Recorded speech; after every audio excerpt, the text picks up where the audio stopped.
Bonjour et bienvenue pour un nouveau guide d'après-séance. Et aujourd'hui, on va parler d'un film qui est sorti entre autres sur Netflix le 14 août. Ce n'est autre que Projet Power, réalisé par monsieur Henry Joost et Ariel Schulman.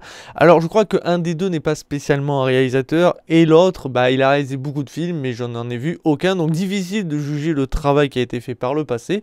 Là je vais me contenter de celui-ci et il faut savoir que pour ce film, ces deux-là s'en sortent plutôt bien. Visuellement c'est plutôt réussi, il y a pas mal d'environnement. Au niveau de la photographie, c'est très stylé parce que vu qu'il y a pas mal de personnages qui ont des pouvoirs et qu'il y a des effets visuels, c'est filmé d'une manière à ce que chaque pouvoir qu'on va en tout cas apercevoir sont filmés d'une manière à ce qu'on arrive à les sublimer, ou en tout cas que leur pouvoir soit sublimé d'une manière à ce que la caméra nous offre des points de vue assez intéressants, même s'ils auraient pu largement plus s'éclater que ça. Il y a une scène entre autres qui m'a beaucoup marqué avec une femme qui va voir son pouvoir se réveiller et en fait elle est enfermée dans un espèce de caisson qui est rond et en gros pendant une scène d'action on va être à l'intérieur du caisson et pendant que celle-ci a son pouvoir qui est en train de se déchaîner, elle va tourner en rond en hurlant et en gros la caméra va suivre son mouvement tout en essayant de montrer ce qui se passe à l'intérieur du caisson et essaye aussi de nous montrer ce qui se passe à l'extérieur et vous allez voir que ça donne franchement un effet visuel pas dégueulasse, c'est plutôt réussi. Donc on sent qu'ils ont essayé de nous montrer à quel point les pouvoirs sont extraordinaires et en même temps dangereux en soi, tout en essayant de montrer diverses choses, que ce soit grâce à la caméra, grâce aux effets visuels, etc. Les effets spéciaux sont globalement réussis, entre autres, un des pouvoirs est assez marquant, c'est un mec qui va prendre feu littéralement, et on va le voir totalement carbonisé, et franchement, l'effet visuel est plutôt réussi, sachant que derrière, il y a un acteur qui, lui, n'est pas... Enfin, il est totalement normal, donc ça montre à quel point ils ont été minutieux dans les détails, mais tu sens que le film, il pousse pas le délire jusqu'à son paroxysme, on va dire. On sent qu'ils ont essayé de montrer des choses, mais pas non plus jusqu'au bout. Entre autres, au niveau des pouvoirs, je veux dire, je m'attendais à voir beaucoup plus. C'est vraiment léger, il y en a 4, 5 à tout péter, et franchement la plupart c'est pas vraiment des pouvoirs visuels, ça va être genre le mec il a une force physique démultipliée, l'autre il arrête les balles, voilà, mais c'est pas des effets visuels, je veux dire, à part le mec qui flambe ou la meuf qui se gèle, je m'attendais à voir beaucoup plus, je sais pas moi, un mec où tu vois vraiment une partie de son corps se métalliser, ou voilà, alors oui, il y a un côté très X-Men, on va pas se cacher, mais quand même j'aurais voulu qu'on en montre plus, et surtout quand je vois la synopsis que j'ai pu lire sur Allociné avant de regarder le film, je m'attendais à voir ça, alors que pas du tout. Le début de la synopsis, c'est quand même ça. Qu'êtes-vous prêt à risquer pour 5 minutes de pouvoir extraordinaire? À aucun moment, on voit vraiment des citoyens prendre des risques pour avoir ces pouvoirs-là. Je veux dire, il n'y a qu'au début du film, en tout cas vers le début du film, on va voir des jeunes adolescents essayer de se procurer cette fameuse drogue qui permet d'avoir des pouvoirs pendant 5 minutes.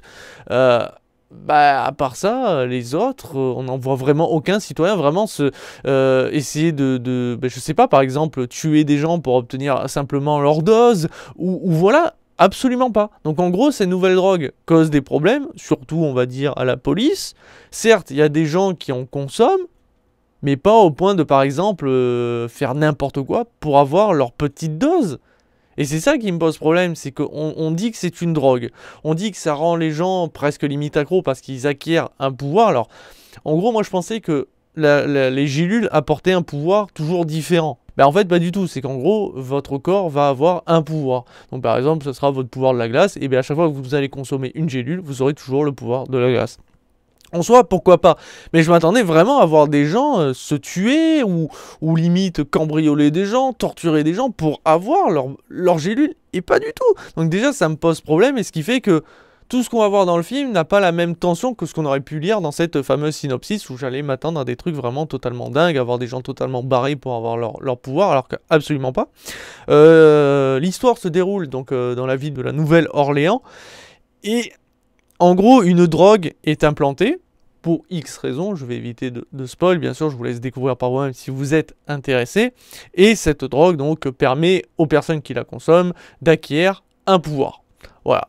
n'importe lequel, un pouvoir. Et on va découvrir aussi comment va être faite ces gélules.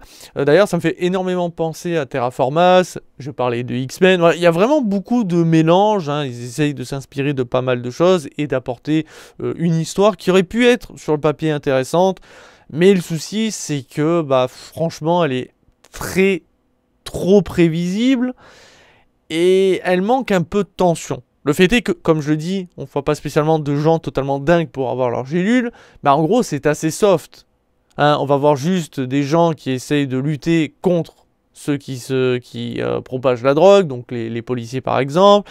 Mais forcément, eux, ils sont démunis parce que bah, ils font avec avec les moyens du bord. Ils n'utilisent pas de gélules eux-mêmes puisque c'est de la drogue et c'est pas bien, quoi. Sauf que forcément, parmi eux, il y en a certains qui vont consommer. Mais là aussi, ça aurait été intéressant d'en montrer plus, beaucoup. Genre, il y en a qu'un. Et c'est ça, c'est que il y a toujours cet aspect, il y en a, mais on n'en montre pas. Voilà, il y en a un, on en montre un, c'est pour dire, voilà, il y en a d'autres. Bah non, montrez-en plus, justement, montrer que par exemple, il y a plein de policiers qui en consomment réellement pour lutter contre les méchants, ou au contraire, en consomment parce qu'ils sont totalement barrés, et qu'au final, ça pose problème au milieu de la police. Par exemple, je sais pas, pendant une arrestation, il y en a un qui consomme pour lutter contre, je sais pas, contre le méchant, et tout d'un coup, il devient totalement barjot, et il s'en prend aux citoyens. Enfin, ça aurait pu être intéressant. Il y a plein d'aspects qu'ils auraient pu montrer, et en fait, ils se contentent du minimum syndical, ce qui fait qu'on a un scénario qui est totalement inintéressant, alors qu'il a un potentiel de malade. Parce que franchement, de ce que j'ai vu du film, je me suis fait juste chier, alors qu'il y a quelques scènes d'action assez sympathiques, il y a quelques doses d'humour qui peuvent prêter à sourire, mais sans plus. Mais j'ai eu du mal à m'attacher aux différents protagonistes. Le premier, c'est Jamie Foxx, donc l'acteur qui incarne le rôle principal, Art, où on va découvrir pour quelles raisons il fait ce qu'il fait. Bah, ça m'en touche une sans faire bouger l'autre. Je me suis pas attaché à lui. Alors même si il côtoie une certaine demoiselle qu'il va prendre pour quelqu'un d'autre, ou en tout cas il va imaginer que c'est quelqu'un d'autre pendant quelques instants, bah, ça m'affecte pas plus que ça. Parce que quand on découvre réellement sa motivation, pourquoi il lutte contre ça, ça passe un peu à la trappe. Disons qu'on n'est pas autant impliqué qu'on devrait l'être, puisque bah, on est plus impliqué avec par exemple le personnage incarné par Dominique Fishback, alias Robin, qui va être une petite dealeuse, et c'est elle qu'on va suivre le plus. Ça fait partie des personnages principaux, comme avec Art, mais c'est pas elle dont je devrais être impliqué. Elle m'intéresse guère en fait. Quand je la croise la première fois, je m'en fous un peu. Et en fait, tout le long de l'histoire, elle va essayer de s'impliquer, elle va essayer d'aider les gens, mais ça marche pas. Et pourtant, c'est elle dont on doit être le plus impliqué avec Art. Et bien ça fonctionne pas parce que leur relation, je trouve qu'elle est un peu pas anecdotique, mais elle fonctionne pas du tout. Enfin, pour moi, hein, attention, peut-être que pour vous elle a fonctionné, mais je trouve que l'écriture des personnages n'est pas la plus réussie. Alors, en fait, étrangement, celui dont j'ai été pas le plus touché, mais le plus intrigué et dont j'ai le moins de réponses, ben, c'est le personnage de Frank incarné par Joseph Gordon-Levitt. Pourquoi il lutte autant contre cette nouvelle drogue, à part le fait est que ben, c'est ma ville. Je veux pas qu'il y ait cette drogue dans ma ville. Sérieusement, en 2020, ce genre de personnage, c'est ma ville, alors vous ne faites pas de conneries parce que sinon... Il n'y a pas plus de motivation derrière? Est-ce que genre il a perdu, je sais pas, sa femme ou ses enfants à cause de cette drogue, mais il est obligé peut-être lui-même de consommer pour pouvoir lutter? Je sais pas. Non, il n'y a rien de spécialement de développé chez lui. Et pourtant, c'est lui que je trouve presque le plus intéressant. Pour son côté un peu décalé, le fait est que bah, il lutte contre le mal en consommant le mal, mais ça ne l'affecte pas d'ailleurs. J'aurais aimé que ça l'affecte, je veux dire, au niveau de la santé, au niveau du mental, au point que tout le monde lui tourne le dos, mais qu'il essaie quand même de se battre. Il essaie de se rapprocher il essaie de se rapprocher des dealers. Enfin, vous voyez tout ce que... Il a un potentiel de malade, il n'est pas développé, mais c'est quand même lui le plus intéressant, et c'est ça qui me rend fou en fait. Ce film est totalement bancal sur ses personnages, sur l'écriture en général, et pourtant il a un potentiel qui fait qu'il aurait pu avoir un vrai bon film, mais il se contente du minimum syndical et de me proposer des personnages les plus inintéressants, comme avec Robin, comme avec Art. Alors Art, c'est pas qu'il est inintéressant, c'est juste que j'ai pas été touché émotionnellement parlant, ce qui fait que sa relation avec Robin ne fonctionne pas à mes yeux. Mais sinon, globalement, le film, ouais, il y avait de très bonnes choses, mais voilà, on montre pas assez de pouvoir, on montre pas la réalité de cette drogue qui impacte la ville, parce que franchement, une drogue qui permet d'avoir des pouvoirs, je pensais que ça allait mettre la ville à feu et à sang. Absolument pas. Et en fait, on va juste sortir une organisation secrète qui a des projets sombres et tout, et qui exploite des personnes qui pourraient affecter émotionnellement parlant certains personnages, dont Art, etc. Et c'est con, putain, parce que franchement, ils se cassent les couilles au niveau de la réalisation, les effets spéciaux sont réussis, on a un très beau casting avec de gros acteurs, il y a du potentiel. Mais non, encore une fois, c'est un film d'action, enfin d'action entre guillemets, parce qu'il n'y a pas non plus moult action.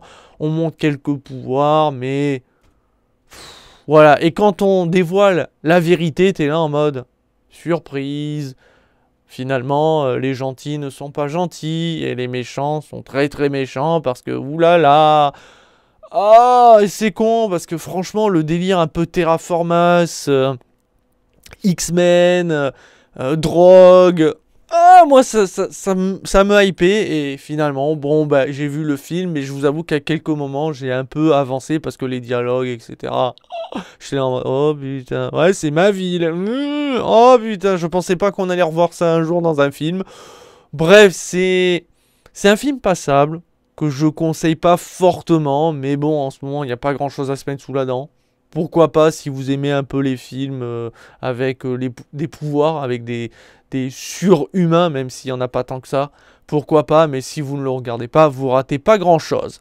Et bien voilà qui conclut cette critique. On se dit à très très vite. Et à très bientôt pour toujours plus de vidéos. Ciao ciao.